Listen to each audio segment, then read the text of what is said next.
was another warm summer day across western Washington. Here in Seattle, we started the day above average and we ended the day above average. We only fell down to 58 degrees. That's a degree above that average low. And take a look at the high today, 83 degrees, a whopping 5 degrees above average. And we weren't the warmest spot across our region. Take a look at this. Bremerton as well as Olympia hit 87 degrees this afternoon, 86 in Puyallup, 85 in Renton, 79 in Everett. These are those forecast highs so far today, and we're still holding on to those mild temperatures at this hour. So it's going to be a pretty nice evening to maybe grill out or go on a nice run, a bike ride. 84 in Bremerton, 82 in Shelton, 78 in Everett. Heading down I-5 right here into Seattle, 83 degrees. Notice coastal areas just a touch cooler though.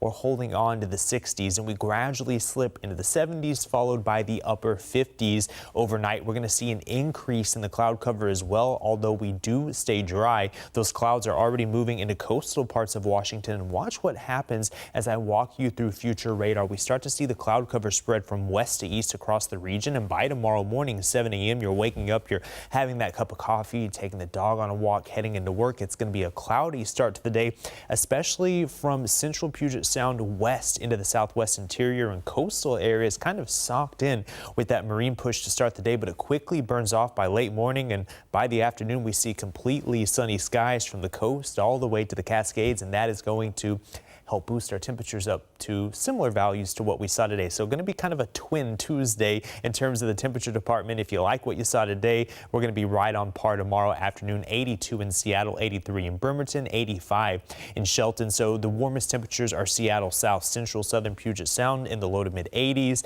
Everett north, we hold on to the 70s. Coastal areas in the upper 60s to around 70 degrees. And we have a lot of warm temperatures in the forecast. So if you like what we saw today and what we're going to see tomorrow, you're going to like what's in the forecast over the next several days as this area of high pressure continues to build over the region. It intensifies over the region, kind of strengthens its grip, and that's going to allow for more atmosphere over the area, more air over the area, exerting that higher pressure. You get that compression of the air that really kind of spikes up those temperatures, and we see that really start to take shape on our Wednesday and Thursday. We're up to 87 degrees on Wednesday. We're just going to go ahead and call that very warm, and then we get hot for our Thursday, 90 degrees. That would actually be the 11th time that we've hit 90 degrees here in Seattle. But the good news is we don't get as hot as what we saw earlier in the year, and this is short-lived. 48 hours, we're good to go. We drop back down into the lower 80s, and look at the overnight lows. We actually fall into the lower 60s, so this is going to make this event a little more manageable than what we saw just a few weeks ago.